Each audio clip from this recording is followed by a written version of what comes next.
देश का जब बजट बनता है ना, तो ये सिर्फ एक स्पीच नहीं होती। यहाँ पे हर एक चीज की डिटेल इंफॉर्मेशन होती है कि हर एक रुपया कहाँ से आएगा और कहाँ पे खर्च होगा। उसका एक डिटेल रोड मैप होता है और इसी रोड मैप का एक इम्पोर्टेंट चैप्टर है रूल नंबर 50। रूल नंबर 50 यानी एक्सपेंडिचर एस्टिमेट्स। ये रूल सिखाता है कि गवर्नमेंट अपना खर्चा कैसे प्लान करती है, किस तरीके से उसे क्लैरिफाई करती है और लोकसभा का रोल कहाँ आता है। रूल नंबर 50 के ना 4 पार्ट है और पहला पार्ट ये कहता है कि जब एक्सपेंडिचर एस्टिमेट बनता है तो 2 चीजें अलग अलग दिखानी पड़ती है। एक जो कंसोलिडेटेड फंड से चार्ज है, मतलब इस पे लोकसभा वोट नहीं करती, बस देखती है।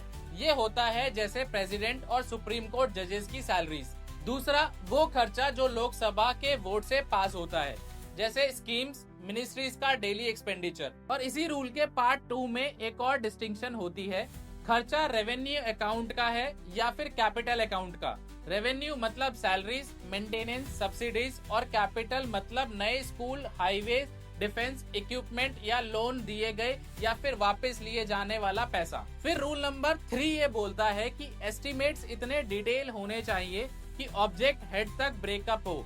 मतलब अगर मिनिस्ट्री ऑफ एजुकेशन ने 5,000 करोड़ मांगे हैं तो उसमें टीचर सैलरी कितना है, न्यू बिल्डिंग का खर्चा कितना है, स्कॉलरशिप कितना है, सब ब्रेक डाउन होना चाहिए। और इसमें साथ साथ पिछले साल की लाइबिलिटीज भी ऐड करनी होती है जो अभी क्लियर करनी बाकी है। मतलब अगर पिछले साल एक हाईवे प्रोजेक्ट में कॉन्ट्रैक्टर का 200 करोड़ का ड्यू रह गया था तो उसे करंट ईयर के एस्टिमेट में इंक्लूड करना जरूरी है। और रूल नंबर 50 का पार्ट 4 ये बोलता है कि स्कीम रिलेटेड एक्सपेंडिचर या दूसरे बड़े खर्चे budget division ministry of finance के कॉन्स्टिट्यूशन के बिना फाइनल नहीं होते। और इसका लास्ट पार्ट ये कहता है कि रिवाइज्ड एस्टिमेट्स और बजट एस्टिमेट्स दोनों फाइनेंशियल एडवाइजर के स्क्रूटनी के बाद और सेक्रेटरी के अप्रूवल के बाद ही बजट डिवीजन को भेजे जाएंगे। और इसका जो भी फॉर्मेट और मैनर होता है ना, वो ministry of finance time to time prescribe करती रहती है। तो दोस्तों, रूल नंबर 50 एक अकाउंटिंग का नहीं बल्कि डिसिप्लिन का रूल है।